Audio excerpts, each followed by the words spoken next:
900 Jewish children, all condemned to die in Warsaw. One woman got them out, using coffins, sewers, and a dog named Atlas. The dog saved more lives barking than some soldiers fighting. This is the story. Warsaw, 1940. The Nazis created a ghetto. 450,000 Jews locked in 3 square kilometers. Hunger, disease, death. Children died in the streets. Irena Sendler was a social worker. Catholic, 29 years old. She had access to the ghetto through humanitarian work. She couldn't accept watching children die, so she decided to get them out, one by one, without permission, without official support, with improvised resources and an impossible plan. The problem was simple. How do you get a child out of a prison surrounded by Nazis? She wore plain shoes, carried forged permits stamped with a German eagle, walked through checkpoints with confidence borrowed from exhaustion. In her bag she carried bread, medicine, and sedatives. Her weapon was a list of names. Her method was invention. Her shield would become a small yellow dog named Atlas, trained to bark on command. But first, she had to prove the concept worked. The first child she carried out fit inside a toolbox. 2 months old, wrapped in rags soaked with chloroform. Weight, 3.4 kilograms. Temperature outside -6 degrees Celsius. She crossed the gate posing as a plumbing inspector. No dog yet. Just nerve. The baby survived. So did the next one. And the next. Soon she stopped counting individual successes and started planning systems. Each child had a false name, a fake story, a new life built on fragile paper. But every name she wrote twice. Once for the Germans, once for the future. The real names she hid in glass jars, buried beneath an apple tree in a friend's backyard. By 1941, the walls of Warsaw Ghetto rose higher. The Judenrat marked deportation lists. Trains to Treblinka ran daily. Sendler understood the pattern. Children taken last. She calculated time by the absence of cries. The smaller the sound, the fewer remained alive. She built a network of 30 couriers. Teachers, nurses, drivers. Every one of them ready to die. Each route measured in meters and seconds. The average inspection lasted 23 seconds. That gap meant life or death. Her first major operation used coffins from a Catholic cemetery on the city's edge. Carpenters hollowed the bases. False bottoms 15 centimeters deep, enough to hide a sedated infant or 2 toddlers pressed together. Inside, air holes disguised as nail joints. A small crucifix placed on top for authenticity. Funerals staged daily. The method worked. 26 children left the ghetto that month. None detected. Each carried to a safe house, washed, renamed, baptized, documented. The papers forged by resistance printers in basements powered by bicycle generators. One child became Anna Kowalska. Another became Jan Nowak. Each identity copied in triplicate, sealed, distributed to foster families across the city. The coffin operations continued for 3 months. 47 children total. Then one baby cried during an inspection.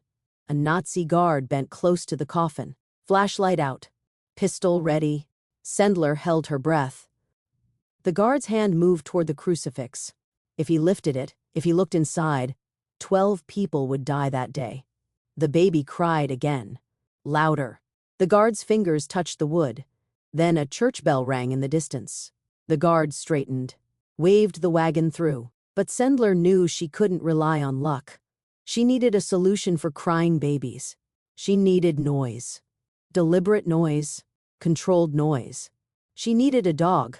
Atlas was a German shepherd. 4 years old. Large. Intimidating. Ironically, the same breed the Gestapo used for their own operations. A resistance member found him at a farm outside the city. The farmer was being relocated. The dog needed a home. Sendler took him. For 6 weeks, she trained Atlas for one specific task. When she touched his neck in a particular way, a firm press just behind his left ear, Atlas would bark. Not a normal bark. A loud, aggressive, sustained bark. The kind that makes people look. the kind that makes guards focus on the dog instead of what's around them. The training was methodical. Touch, bark, reward. Touch, bark, reward. Hundreds of repetitions until the response became automatic. Atlas learned fast. By week 4, he could bark on command for 30 seconds straight. By week 6, he could maintain it for a full minute if needed. The first test came on a Tuesday morning. A coffin with 2 infants inside, both sedated but one showing signs of waking. The wagon approached the checkpoint. 4 guards on duty, 1 bent to inspect. Sendler walked beside the wagon, Atlas on a rope leash. When the guard's hand moved toward the coffin, she pressed behind Atlas's ear. He barked. Loud. Aggressive.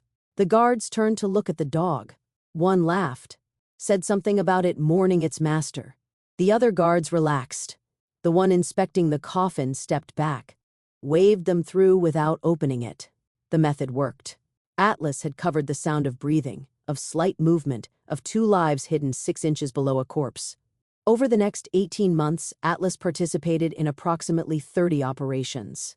Each time, his barking provided the crucial 5 to 8 seconds of distraction needed.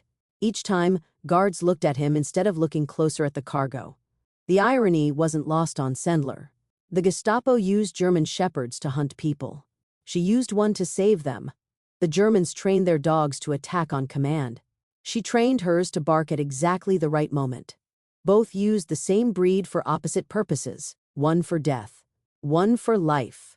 But coffins and Atlas together could only rescue a limited number of children. Babies and toddlers fit in coffins. Older children didn't. She needed more methods. For very small babies, she developed a second system using garbage bags. Garbage trucks left the ghetto daily. Guards rarely inspected trash. Why would they? It was refuse. Disease. Filth.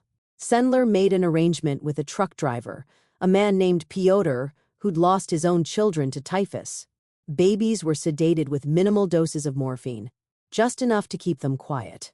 Wrapped in cloth. Placed inside double-layered garbage bags. The bags went into the truck mixed with actual garbage. 20 minutes to cross to the Aryan side. 20 minutes where the babies couldn't cry, couldn't move, couldn't make any sound that might alert guards poking through the trash with poles. The method worked 89 times. 3 babies died in transport, overdosed on sedatives or suffocated despite the air holes. 86 survived. Sendler documented each death in her hidden records. She never forgave herself for those 3, even though 86 others lived because she'd tried. She also used ambulances. Fake ambulances. Real vehicles painted with red crosses, staffed by resistance nurses in genuine uniforms. They would enter the ghetto claiming to transport patients with contagious diseases. Typhus. Tuberculosis. Diseases the guards feared. The patients were real. Sick adults who volunteered to be transported. But the stretchers had hidden compartments beneath. Space for 1 or 2 children, sedated, strapped down, barely breathing. The ambulance would stop at checkpoints.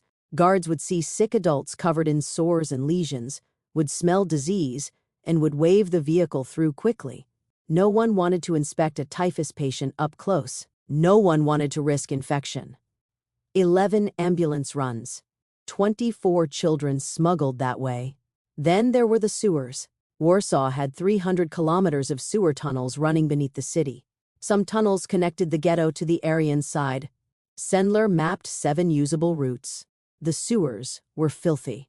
2 meters high in some sections, 40 centimeters in others. 4 hours to cross under the wall if you knew the way. Water up to the waist in places. Rats everywhere. Darkness absolute. Temperature around 3 degrees Celsius. No lights allowed because manholes above might reveal activity. Children aged 6 to 12 could walk if guided. Younger than 6, they had to be carried. Older than 12, they could help guide others. Sendler led the first group herself. 17 children. A rope tied between her waist and the lead boy, 8 years old, named Jakob. She walked bent over, knees submerged in freezing water. The flashlight stayed off except for brief moments to check direction. The sounds echoed, water dripping, rats squeaking, the breathing of 17 terrified children trying to stay silent. At one point, German boots clattered overhead. A patrol walking above them. Everyone froze in the water, held their breath, waited until the footsteps faded. 4 hours and 12 minutes to complete that crossing. All 17 made it. Cold, soaked, traumatized, but alive. Over the next year, 127 children went through the sewers in groups of 15 to 20. 3 drowned. 1 from exhaustion, collapsing into the water. 2 others panicked, ran the wrong direction in darkness, got lost in a side tunnel and never found. 124 survived. Each survivor renamed, given new papers, placed with Catholic families who agreed to hide them, taught new prayers, new histories, new identities, everything Polish, everything Catholic, everything false, but everything necessary for survival, and every real name went into the lists. Names written in small, clean letters, names that someday might reunite families, names that someday might restore identities stolen by necessity. The lists grew. By 1943, she had saved over 900 children through her direct operations. Her network of 30 couriers had saved hundreds more. Every name documented, every false identity recorded next to the real one. The papers stored in glass jars. The jars buried under the apple tree in layers. New jars added every few months as the lists grew. Atlas continued to work. By mid-1943, he'd been present at over 200 inspections. Not all required his barking. Sometimes his mere presence was enough. A large dog walking beside a funeral wagon looked normal, a detail that fit the scene. Guards saw what they expected to see: a mourning procession, a woman, a dog, a coffin. Nothing suspicious. But when needed, when a baby cried or a child shifted or something threatened to expose the operation, Sendler would press behind his ear and Atlas would bark. That bark had saved dozens of lives. October came. October 1943. Cold mornings. The city preparing for another winter under occupation. Sendler planned one more transfer. 12 children through a morgue truck. Each child in a coffin with a false bottom. Departure time scheduled for 5:30 in the morning. Destination, an orphanage on the Aryan side. She never made it. At 4:50 in the morning, the Gestapo surrounded her apartment building. 6 officers, guns drawn. A neighbor had betrayed her. Someone who'd seen too much. Someone who wanted the reward money. Someone who thought cooperation meant safety. Atlas barked once, a warning. Then the door exploded inward. Boots on the floor, shouting in German. Papers scattered everywhere. They found jars of ink for forging documents. They found blank identity papers. They found maps of the ghetto. They didn't find the lists of names. Those were buried under the apple tree 3 kilometers away. They arrested her, bound her hands with wire, searched the apartment for 2 hours, asked where the children were hidden. She said nothing. They took her to Pawiak prison, record number 21409. They put her in a cell with no windows, just a slit in the wall where daylight came through. The interrogations started immediately.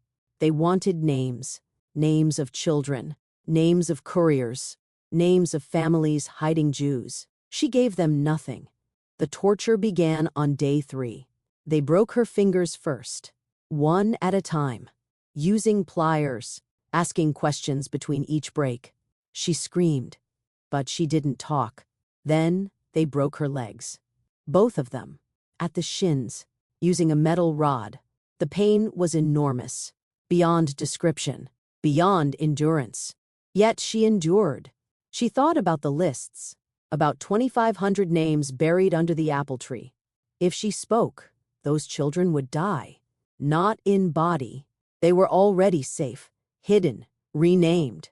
But they would die in identity, die in memory, die in the possibility of ever knowing who they really were. So she said nothing.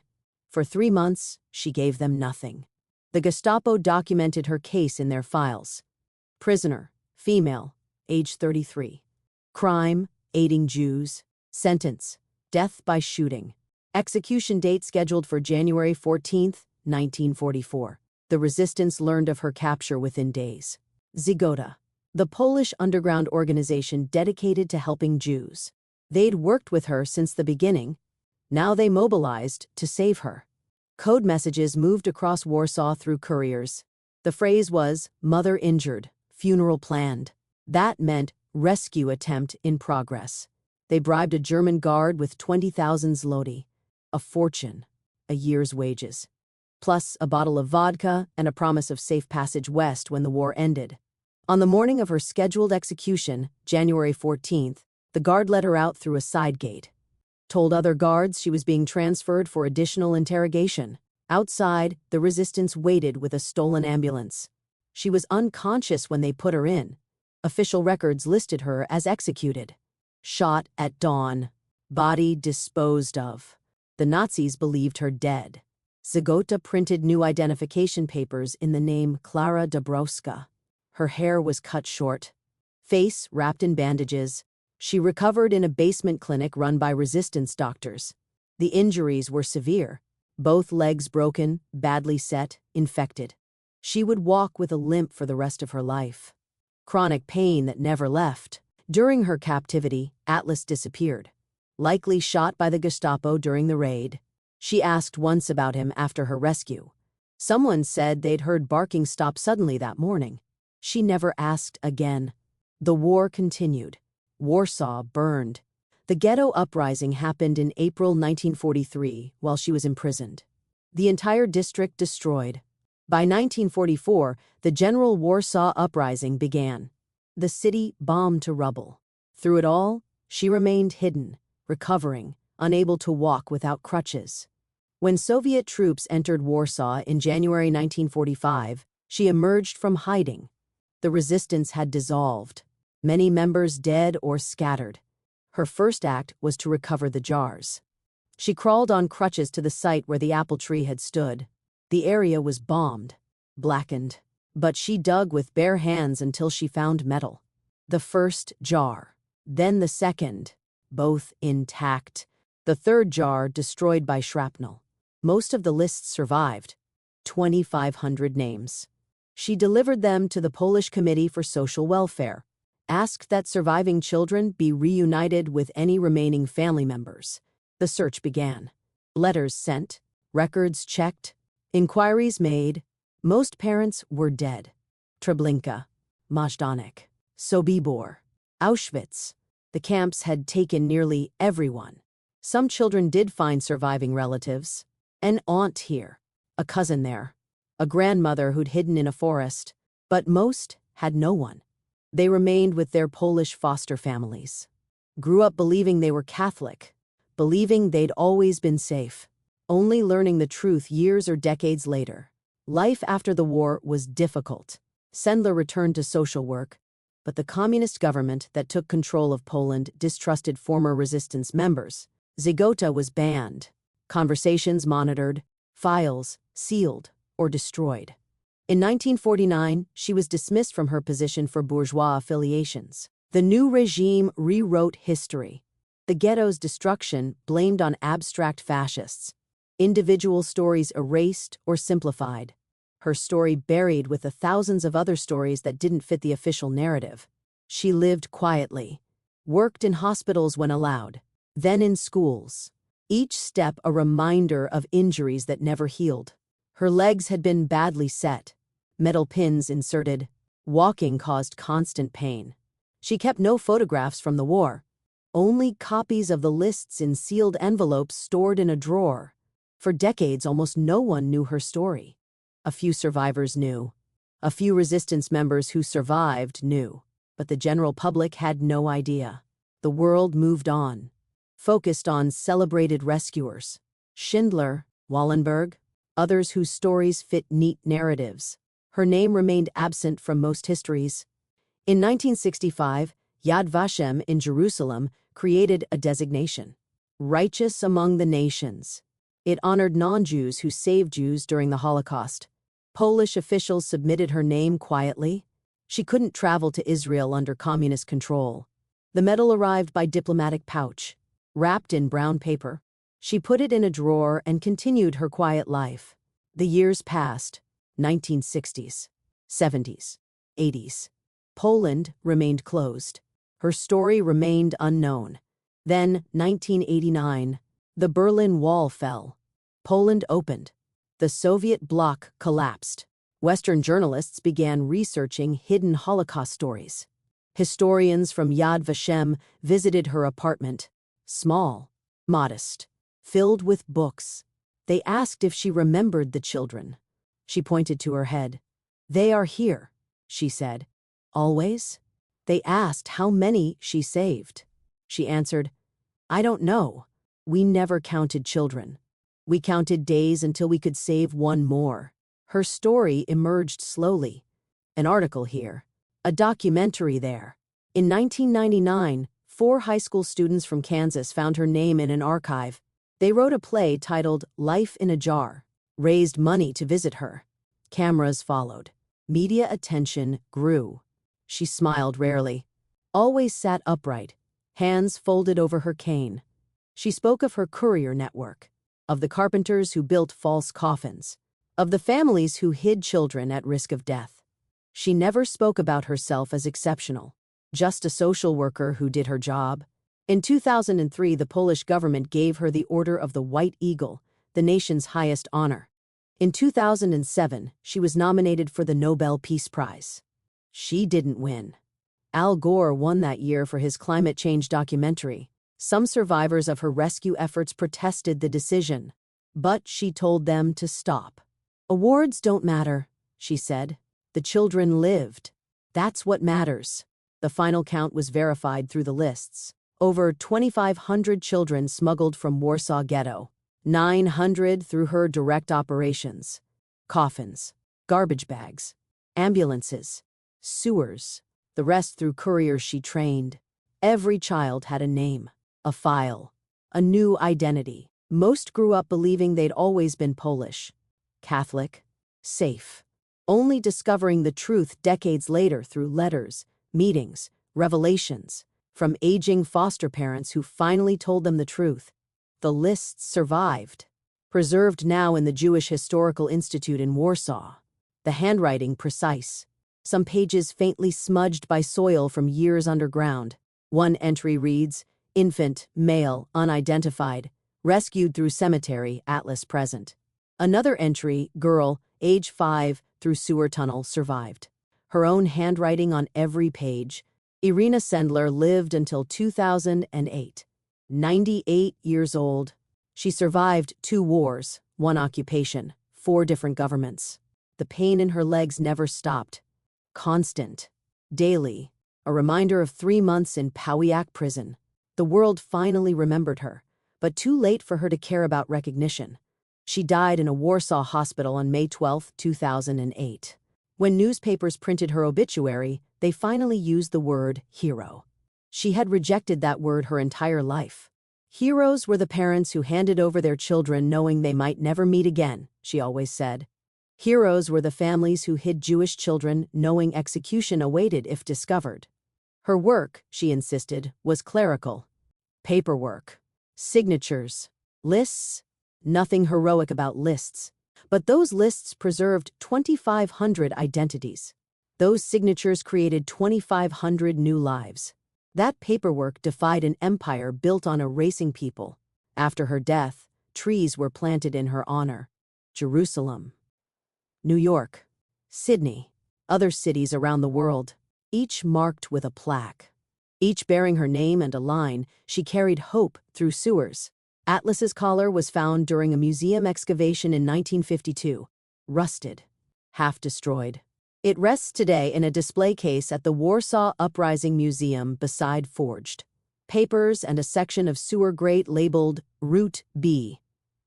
The collar is small, leather worn smooth, a brass nameplate still legible. Atlas. The museum placard notes that this dog saved lives by barking. Visitors often pause at that display. A dog collar seems like a small thing, but context transforms it.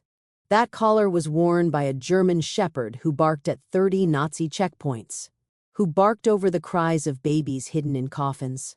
who barked loud enough to distract guards from discovering children who would have died.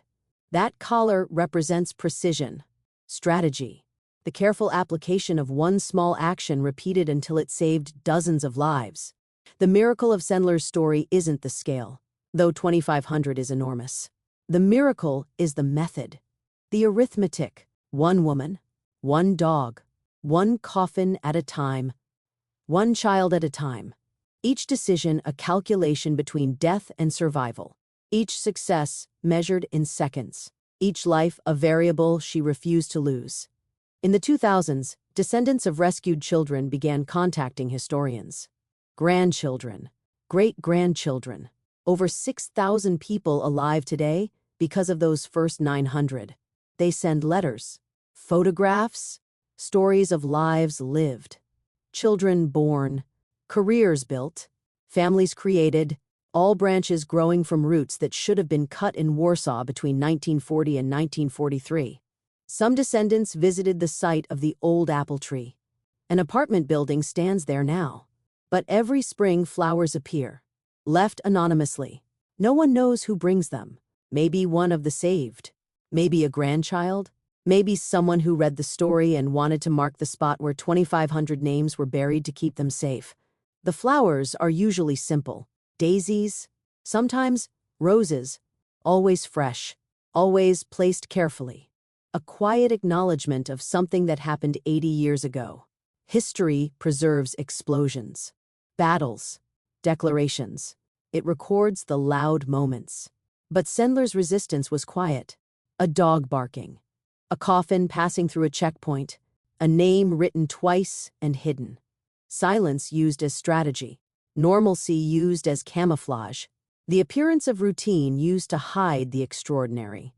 She never carried a weapon, never fired a shot, never threw a grenade or sabotaged a supply line. Her tools were forged papers, sedatives, and a dog trained to bark on command. Yet she outmaneuvered an apparatus designed to find and kill exactly the people she was saving. Every name she wrote became an act of defiance. Every child she smuggled past guards was a variable stolen from the equation of genocide. Every jar she buried was a message to the future that these children existed, mattered, deserved to be remembered beyond the false names that kept them alive. And so when people ask how 900 Jewish children escaped through coffins and sewers past Nazi patrols, the answer is deceptively simple. Because one woman decided that silence wasn't enough. Because she understood that saving one child today meant saving that child's children tomorrow. Because she wrote names twice and buried them under a tree. Because she trained a dog to bark at exactly the right moment. Because she calculated that 23 seconds of inspection minus 5 seconds of distraction equals 18 seconds of risk, and 18 seconds of risk repeated 900 times with precision equals 900 lives saved. The mathematics of resistance, the arithmetic of compassion. 1 + 1 + 1, repeated until the sum becomes thousands. Irena Sendler, a dog named Atlas, and 900 children who were never supposed to live. Because she refused to let them die. Because she refused to look away. Because she understood that every name matters, every life counts, and every decision to act is a choice between a world of silence and a world of voices that refuse to be erased. If this story impacted you, leave a like. There are more stories like this that history tried to forget. Subscribe so you don't miss them.